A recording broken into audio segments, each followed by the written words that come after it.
Welcome to the If You Build It, Will They Learn podcast, a show dedicated to modern learning and development, with your hosts, Daniel Mendonca and Scott Babcock.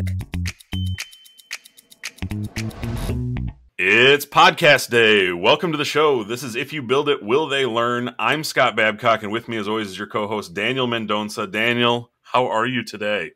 Doing wonderful, Scott. Happy episode 5, the big number 5. Put it in the books. I'm really excited. Today, our topic is learning and development departments, the great overachievers. We decided we needed a clever, catchy title. So I'm really excited to talk about what learning and development departments are doing, how they're facing it, and more importantly, how they're succeeding.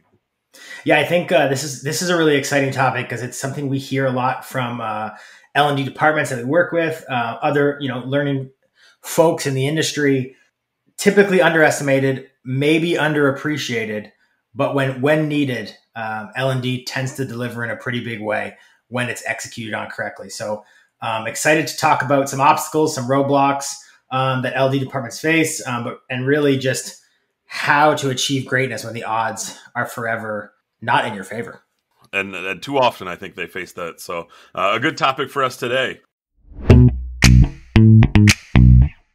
All right, so we're going to kick off the show with a not necessarily right on plan, but or on topic, but we are going to go through and pose a question. I thought we'd have a little fun today and try something different. We're going to try to make a great analogy. I love them. I don't know if anyone else does, but I try to sell on an interesting take on something. So I thought, what better than to take our love of movies? You mentioned in the last podcast that you and your wife are diving into the Marvel universe a little bit. And I have taken that inspiration, and my wife and I are also taking that journey now, which has been kind of fun. Which movie character, any genre, whatever you want to go with, best represents L&D teams as the overachiever? So if you're going to try to compare the long odds that some characters in movies, that what they face and how do they overcome to win the day or to seal the deal or to just in general become the success that they have deep within. And Daniel, I'm going to let you go first today. All right. So, my first thought goes to every superhero ever. But I don't think that's nearly specific enough. So what I'm thinking that I'm going to go with today really is I'm going to go into the Hunger Games books and movie series, and I'm going to go Katniss Everdeen.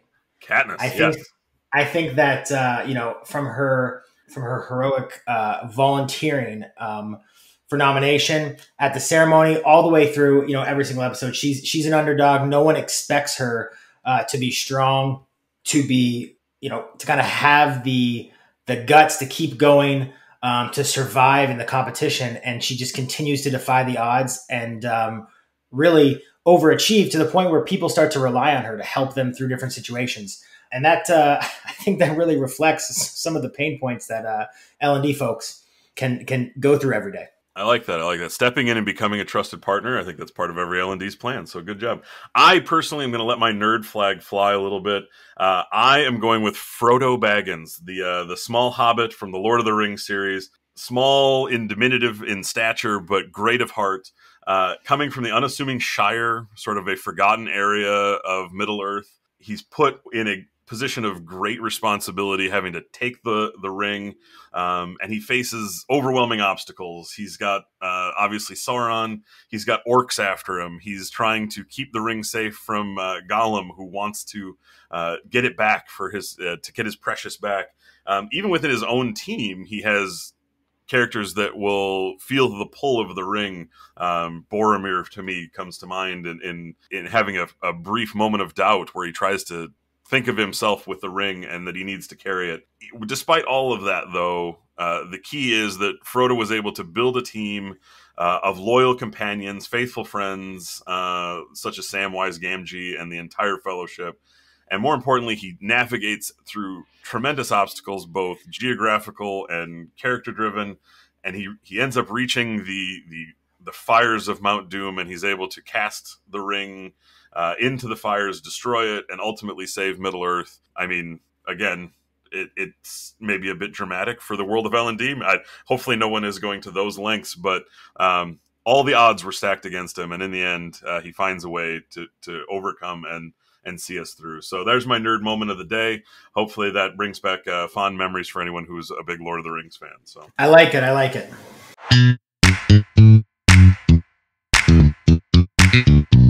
Our second segment of the day after Scott, we're able to kind of let our passion for movies be out there in the universe is, like we mentioned, there are a lot of obstacles and roadblocks that L&D departments face. So for the next segment, we're going to talk about 6 roadblocks, and we've spared no expense for imaging of this. Scott got into his Beat laboratory and put that podcast voice to work. And we're excited to provide some advice, some tactics around removing roadblocks and overcoming obstacles. So here are these 6 roadblocks and obstacles that L&D departments face. Number 1. All right, first and maybe the largest and the most frequented obstacle that L&D departments face really comes down to budget. So there are cost centers and there are profit centers in business, in companies, and L&D on the books typically is a cost center. It's an expense. They're always asking, how much is this going to cost us? And what we're really trying to encourage people we're hearing is, can you encourage and can you drive the transition of, this is an investment in our company. This is an investment in our people. This is an investment in who we are, what we do, rather than just an expense. Will help really start to provide value around what you're doing. From there, defining objectives, getting clear on why you're training, and identifying some different objectives that can help reduce the cost center or the expense while you're making that investment. So whether that's virtual ILTs that save on travel, creating blended approaches where you're understanding what can be self-paced online learning and what needs to be in person, what sort of pre-work can happen before in-person training to make sure you get the most value of in-person, really defining your objectives and shifting the conversation from an expense to investment is a really positive way to start that conversation around budget. Yeah, and I think another good word for it is just trying to be creative too, right? So especially given what we're going through now, I think more and more budget is going to be part of the conversation that keeps coming up. Businesses are faced with struggles right now in keeping the business going, trying to stay successful, trying to stay profitable. A lot of that right now is our team's willing to try to come up with creative solutions to better employ that budget dollar so that it is an investment, so that we are trying to be structured in a way that lets us be more efficient with those dollars. So to me, that's I think you nailed it on the head. An investment makes an easy transition to our next difficulty. Number 2. All right, so with an investment, we're always talking about how do you get back something for that investment? What is your return, I think? And so measurement is always going to be the question that comes up from leadership a lot and is our second roadblock that we want to talk through. When someone gives you dollars and says, what is this going to cost me? What is the overall expense to my business? And what am I getting back for it? You need to have a measurement strategy that reflects that kind of perception and what's going on. And so one of the things is we're always tasked with trying to find the ROI of training. And I have always referred to this as the holy grail of measurement and analysis. Can you actually prove a dollars and cents revenue component to your measurement strategy? And realistically, short of a few really controlled environments, which are difficult, I think, in most organizations to reproduce, it's tough to come up with an ROI strategy that actually pulls back for every dollar you spent, you get this much back from your employees.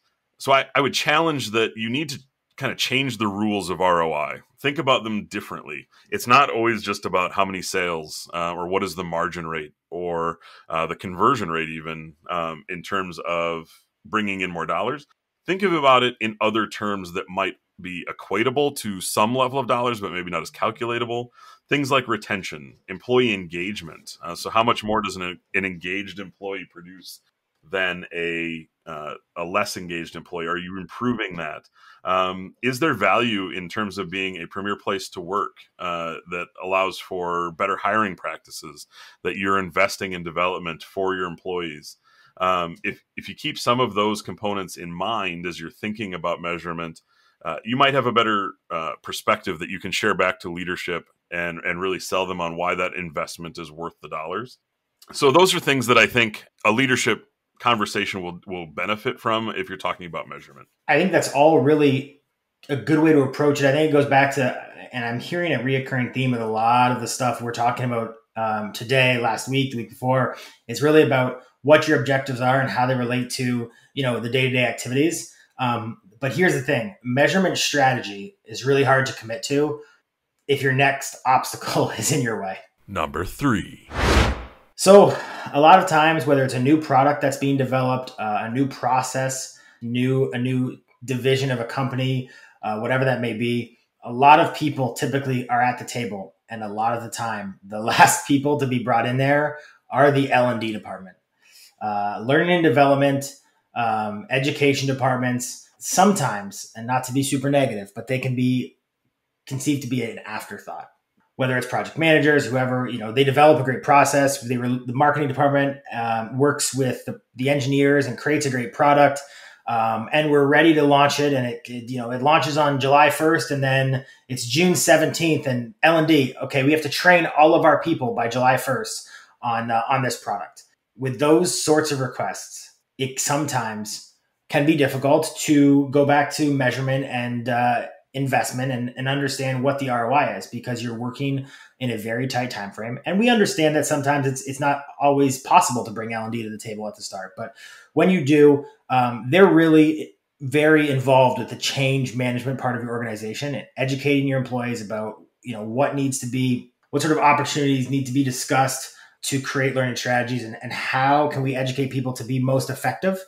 And when they're brought in late in the game, there are some definite limitations there.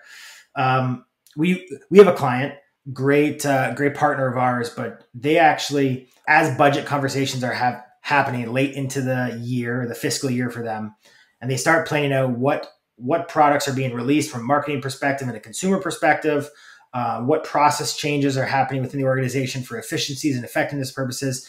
L&D is always at the table with those business divisions, those business partners, to talk what trainings need to be developed, how much time is that going to take, what sort of corporate investment is that, and from there are able to plan out the whole year from a learning perspective to make sure that their teammates are not overwhelmed with a ton of content.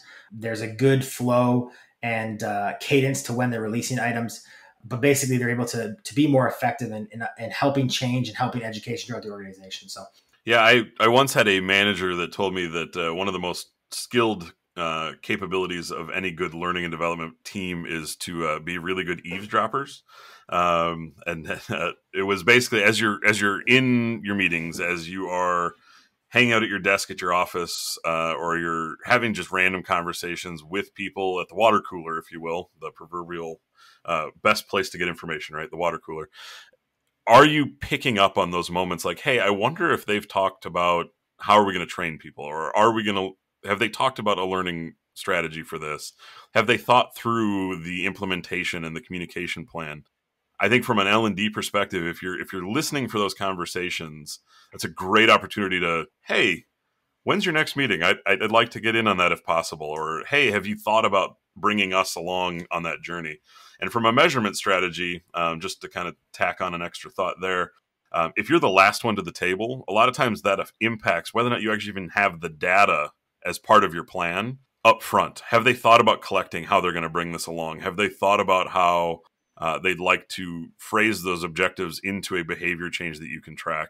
Those are both key elements to being able to be successful on points 1 and 2, is if you're the last one to the table and if you are being treated as a bit of an afterthought by the organization, usually it's just oversight, but you need to insert yourselves earlier in the process, find those opportunities and be bold to just say, hey, I think we'd like to be a part of that, and look for those opportunities whenever possible. Getting in the game early helps a lot, obviously, but a good plan can still run into trouble. Number 4. If you don't have consistent execution, it doesn't matter how early you got in. It doesn't matter how well you talked about the measurement strategy. It doesn't matter about your objectives. But are you consistently executing that learning strategy within your organization? And this happens a lot, I think, for a lot of departments. They've built up a good strategy. They've built up a good process that they want to lay out. But when it actually goes to pushing it out to the field, there are obviously typically a number of ways where there's going to be people who are facilitating or instructing. They're going to be passing this information along. They're going to be going out into the field and distributing this. How do you make sure that message is consistent no matter who's delivering it and how they're delivering it? The one place I will tell you that you don't run into this, for whatever it's worth, is when you talk about digital training. So when you talk about e-learnings, you're talking about a video. Those can't be edited, right? Whoever's taking that from a self-paced perspective, they're getting a consistent message. But that's not always the best way to do it, and it's not always the most realistic way to do it. So when you're sending folks out and you're saying, hey, I need you to deliver this training plan to a region, to a market, to an individual in a store, how do you do that? Well, the first thing is you need to kind of plan for that experience, right? So it's not just about the materials that are going to be pushed out. It's not about the bullets, the specs, the selling skills that you've already laid out in your educational strategy, but are you creating a plan for the facilitator, for the trainer? Are you coaching your coaches? So are the leaders getting some coaching that allows them to set the stage for these folks that are going to be going through some kind of change management in training? And are you giving them the tools and resources to be able to have that conversation in a meaningful way that's really impactful and efficient? Are you holding people accountable and recognizing great behaviors? Those are both elements of training that are really easy to overlook. Are you building in a way to make sure that facilitator is delivering that message correctly, doing follow-up with them? And then lastly, for leadership, store managers, area managers, multi-unit managers, department heads, whatever that might look like, are you providing transparency, often through like reporting, whether it be compliance or quiz scores or whatever that might be, behavior assessments, back to those leaders so that they can, again, follow up on your plan and make sure that is consistent messaging coming through. There's no variation. Nobody's deleting slides from your deck. Nobody's altering the phrasing for a regional component that they think might make sense. Again, typically done with the best intentions, but often can set your message, much like a game of telephone that we did as kids in elementary school. That message can become slightly different very quickly, and all of a sudden maybe it's not having the same impact you hoped it would. Consistent execution is one that always sticks out to me. I go back to a scenario that I had with a partner of ours where a store manager actually told us, kind of in I'll call it a secret shop, but we went in basically talking to them about any sorts of training, where they literally said, like, there is nothing training can do to help my store.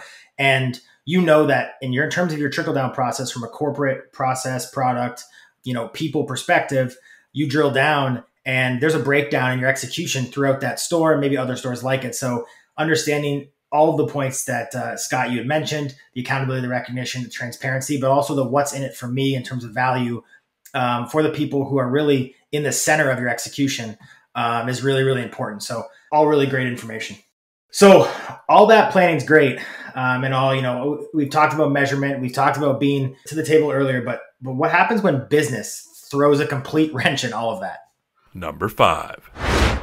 So we all know the phrase, the customer is always right. The customer is key. The customer is whatever that, all those terms are that you hear in sales. So what happens when learning, training, and that takes away from time on the floor or time with the customer? When you're looking at the obstacles and roadblocks of L&D, one of them is that you're going to be potentially off the floor, not able, to sell or to service your customer. That really is the key driver of your business. So when we look at objectives, we look at process, we're always working with our partners, or we implore you to work with the organization to find ways to reduce time away from customers. So what does that mean? Number 1 is allowing your employees or your teammates to take and engage with content the way they would like to take and engage with content. What that usually means typically is somehow using their own device. So a BYOD, bring your own device strategy. So can you allow them not to have to go into the back room and sit at a desk or sit behind the counter at a POS system, but take training on the floor? That way they can easily slide their phone back into their pocket and service a customer right there in real time. Now, I know what you're thinking. Probably it takes a lot of change management. Your store managers don't want customers coming in, perceiving that they're on Instagram, liking photos, or on Tinder, swiping left and right. Who knows? But the truth of the matter is, in 2020, we live in a mobile world. The perception around what you're doing on your phone, a lot more nowadays is that general consumer doesn't really care as long as that person's going to walk up to me and help me at the time. And they're going to be educated when they do it. All right. So now you're asking yourself, you want to do just-in-time training. You want to bring your own device. That means you're going to have to approach going back to your content. So mobile first is designing your content, micro learning, which we talked about, bite-sized content chunks that allow you to reduce the amount of time they're spending on that training in between customers. And if they do have to go into the back room, POS system, or a desktop, they're reducing their time when they're in the back room. So going down to your micro-learning design, but also allowing them to take it in a just-in-time format in the way they want to engage with content. This one is a place where I think a lot of organizations are going to have a struggle in many ways because it's a mental mind frame that needs to be changed. It's the mindset of that organization has for years told you that being on your phone means you're distracted. Being on your phone means you're not paying attention. Being on your phone means you don't care about that customer walking in. It's always, I think, in when you're talking about innovation and you're talking about trying to get better, it's always dangerous to say this is the way we've always done it and stick to that. And that's, I think, where a lot of businesses are, that we can't have mobile technology because our customers will negatively perceive the way our employees are conducting their business, that they're not paying attention, that they're not focused, that they're not dedicated to meeting the customer needs in that moment. That's a hard shift. I think for a lot of organizations, that's where you may have to really focus your conversation, is getting people to say it's okay that they're getting trained on the floor, that the customer's perception has changed in recent years and ours needs to change with that. And if you can get a organization to believe in that, that's going to be your first hurdle in a lot of ways. And that's not always going to be easy, but that's how you get to a place where they can be more in touch with what's happening. And to Daniel's point, not be pulled away from those moments that are really key. But let's face it, the reality is some obstacles are going to be out of your control in large ways, but that doesn't necessarily mean you can't change them, but you're going to have to figure out how to be an influencer rather than take that charge.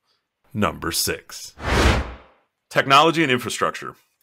These are going to be obstacles and hurdles that are really going to be difficult for a lot of organizations that aren't training related in a lot of ways, but they impact training and they impact learning opportunities.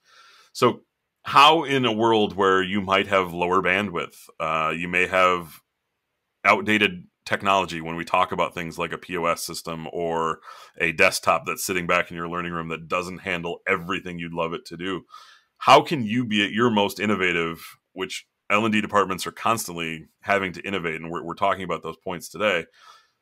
But when you need that technology to support you, and maybe that's the ball and chain that's strapped around your ankle a little bit as a learning and development team, I think you really have to be a really great business partner in these cases. You're going to have to approach your IT team and your procurement team. We talked about it at the intro with my nerd analogy. You have to build a team around you that really believes in your mission, in your vision, in your goals. Are you selling that to those teams so that they're an advocate for you, not a hindrance? Are they not putting up roadblocks just to kind of keep to their own? They're thinking about you as part of their process. And sometimes that's going to involve you doing things like defining risks. It's always a dangerous part to say that training not only needs to happen, but here's the liability we put ourselves at if we don't do it. Compliance training isn't fun, typically. I think most organizations see that as a necessary part of the business, but often it's not treated as the innovative idea for most organizations. But it does come with a risk. Can you define those for your procurement, legal, and IT teams? And I think that sells some sense of urgency for those teams to get involved. And once you've kind of built those partnerships, not only are they advocating, but they're helping you see those risks, and then they're pitching for that. A lot of times that leads to them designing or devising ways to get you what you need from a technology perspective or from an infrastructure perspective. The last kind of component there is, if you can't change the infrastructure. Let's face it, those costs are incredible to an organization to rework your networks or to reinvest in brand new equipment. Those don't come lightly for a lot of organizations, nor should they. You also need to think about the way your content is being produced so that it is as low a consumption point for your technology. Are you trying to put out 4K videos, right? We've seen some developers that have done this, and it ends up bogging down every playback system that's out there. So think about those elements and try to design your content. Maybe you don't need high definition to go through a role play. You can get by with really good quality video that isn't sucking bandwidth down in such a way. Are you looking at self-paced options that are more text-based versus animation-based in some cases? You kind of have to work with what your infrastructure allows for and really be mindful of that in your design. Yeah, on that note, I just want to add one more point, because I think this goes back to something we've talked about previously, but COVID-19 and the pandemic changed the conversation around IT and infrastructure limitations, or at least the ability to challenge people who put up roadblocks. There's so many organizations that we talk to, that really over the past 5 to 7 years have transitioned from, you can only take training in your store, on your POS system, on your desktop. It's really all other IPs are blocked. A lot of the time, the question, there's some labor around that, taking training at home, but a lot of times it's going to be difficult for us to transition all that data to the cloud. Well, unfortunately, the entire world just transitioned to the cloud, in the better part of 30 days. In most times, it's the better part of a week. So I'm looking forward to, I'll say that it kind of excites me a little bit that when IT or those sorts of limitations come up, and there's going to be a lot more people, whether it's from L&D or other parts of the organization, that start to challenge, how can we get past it? Hey, we took our entire 5,000 person company online in 7 days and remote. Why can't we spin up remote learning and online learning self-paced onto people's devices via an app in 90 days? Doesn't seem to be like it's a hurdle we can't get over. So I think that kind of wraps up and goes all the way back to number one, cost center versus profit center. IT infrastructure is obviously costly, but I think it allows us to kind of coordinate and really look at that holistically of how to, I guess, challenge those obstacles. This entire conversation to me I think it's one we're all faced with when you work in the L&D profession quite a bit. And I think it has the perception that it can be a bit negative, right? It's just, there's roadblock after roadblock after roadblock. There's another obstacle. There's another point of contention that I'm going to have to face, that I've got to overcome. And I think the message I'd like to leave you with is keep in mind that, one, while these things aren't new, as an L&D department, you're succeeding all the time. You are winning. So despite these obstacles, you're finding ways to be innovative, be creative, approach these with a can-do attitude as much as possible. I think that's really the key. You are, historically, every L&D person I've ever met is so bought in and invested personally in the success of those learners. You think about it from the user perspective, and you're really advocating and fighting for them. And if you're doing that consistently, you're going to find ways to come out of this ahead. You're going to find ways to be successful in this. And keep the silver lining going, keep that positive energy around it. I think you're going to find that's what drives you to find ways to overcome all these obstacles and any others. We should also clarify, these are just 6 that we hear a lot. I'm sure there are many, many more out there. There are solutions to all those things, and just keep fighting for it. I think you're going to find ways to get through it. And Scott, before we cap off this kind of segment, I want to say this, and I'm going to link this in the show notes. We'll post it on our social medias, whether it's on LinkedIn or wherever. But if you're an L&D department, you're an L&D role, human resources role, training role, whatever that is, and you have a problem or an obstacle that you're struggling to combat, challenge in your organization, have a conversation with your leadership, we will get on the phone and help you and talk you through how to approach that. So feel free to reach out. We'd love to help and use some of the experience that we've had with other organizations to guide. That's not us selling a service. That's us saying, hey, we're here to help. Let me know. Let us know if you need 15 minutes of time to kind of talk through something. We're willing to be here for you. So on that note, Scott. Absolutely. Come on, get happy. All right. We wrap up the show trying to be positive in this world and try to give you something that enlightened us or inspired us. And I think that's just it's a nice cap to our entire conversation today, that positivity matters. I'll go first on this one. For me, this is a weird time. And I saw on Facebook that somebody pointed out that this is a historic moment. And it was to encourage, the post was to encourage like your children to journal. Write down what they're experiencing and feeling. What fears do they have? What energizes them? What do they like about what's happening? What do they dislike about what's happening? And I thought that was really interesting because in 10 years, 20 years, 30 years, what we're going through is something that will show up in books, textbooks. People are going to talk about this. And to have that moment of going back and going, man, what was it really like? Like, what was I experiencing? Because our memories have some fragility that's going to go with this. But with that in mind, while I encourage you to think that as a concept, my wife has done an incredible job of doing what she calls the Quarantine Chronicles. So every week on Facebook, she posts a weekly picture library, if you will, of what we experienced that week. And she does a really nice job of commenting on it and providing some kind of commentary around it. And while it's great historically, like we'll be able to go back and look at those pictures. Oh man, I remember watching that or doing that. So as an example, my oldest son learned to ride a bike for this week. Like I'll remember that as part of what happened during this time, that it wasn't all bleak and gloomy and stuck in isolation. There was a really cool moment there, but it's also a way for my family to connect. So my parents, so then my kids' grandparents or my wife's parents, get to see what's happening here when they can't be close. We don't particularly live close to our family geographically. And so they get to experience some of that. They get to see what we're going through, what we're experiencing, what we're doing. And for me, that's been really fun. It's also just interesting to see the moment she captures, because she's not doing it as a, hey, everyone smile and look at the camera kind of thing. She's trying to capture what we're doing in the moment. And I don't even know if she's taking pictures half the time. So for me, that's been really fun to kind of experience it. I look forward to her post almost as much as the family members do, because I want to see what she captured that week.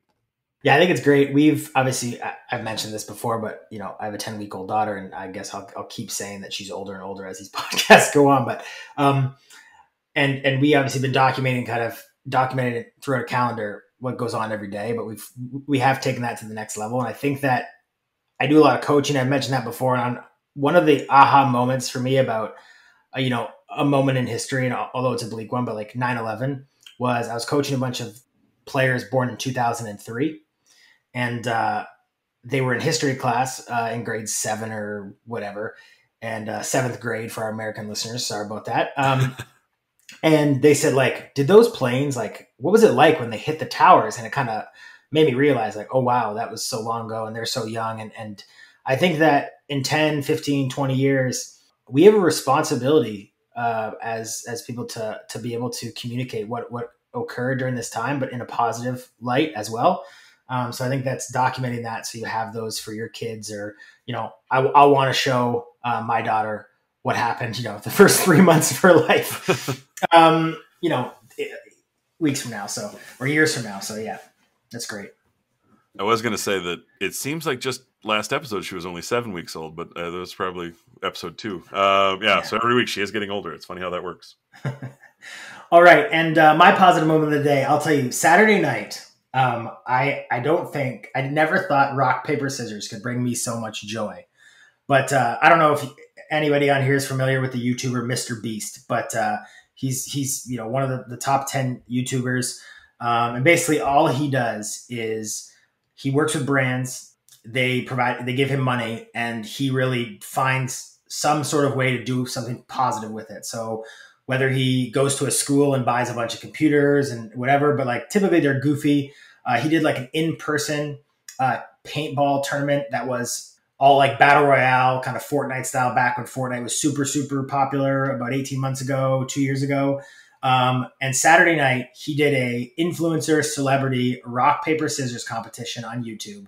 And, the likes of people, there was TikTok stars, there was gamers like Ninja and that, and people like Casey Neistat, Jack Black. There was a ton of influencers and celebrities involved. And I'll tell you, it was probably the best. It was 4 hours long, and I kind of tuned in and out. But I mean, I was laughing, and it was so fun to watch. And most of all, it raised $1.3 million for the CDC Foundation. So when you look at, I guess, overall, it's been nice to see. I talked about the All-In Challenge last week, but it's been entertaining to watch celebrities, influencers that use their platforms for a positive way to raise money and things of that sort. And I'll tell you, it entertained me as a consumer. So that was super fun on Saturday night. That is really cool that we're seeing more interaction from the community just in general. And you rambled off a bunch of names that I'll admit it made me feel really old because I think I recognize Jack Black's name. That's about it. So as I'm getting older, but we're seeing a lot of that, but I would be remiss if I didn't. I have an extra. I'm going to give you a bonus positive moment. And I don't know if it'll resonate with you, but we've mentioned how much we love sports, we miss sports. There was live sporting activity last week. Yeah, there was. So for those that aren't familiar, the NFL draft happened last week, and I'm tired of watching recorded games and historic games. They're fun, and I'm getting to relive some of those moments. But having real live, happening in the moment sports brought me a certain amount of joy in my week that was unexpected that I would have that much passion around it. I've always loved the NFL and I've loved the draft, but just to have something to tune in for that was actually happening in the moment was kind of fun, kind of exciting. It made me feel a bit more normal. To hear some of those voices that are constantly commentating on that. And so just the fact that we're finding ways to find new entertainment that isn't just pre-recorded, I think that was interesting. And it was handled remarkably well, considering it was all done remotely, all done virtually. We're used to seeing the guys all in a green room waiting to get their time on stage. And today it was peeks into their houses and getting to see them in production in a way that was just different, but still really cool. And again, a bonus happy moment for me over the last week. So, all right, with that'll do it for us today. I am Scott Babcock. Thank you again. He's Daniel Mendonça. We will talk to you soon. Thanks, everybody. Thank you for listening to another episode of the If You Build It, Will They Learn podcast. Be sure to subscribe, rate, and review wherever you get your podcasts. Join the conversation by emailing podcast@haylight.com or on social media platforms @Haylight Inc. And be sure to check us out on the web at www.haylight.com. That's HALIGHT.com.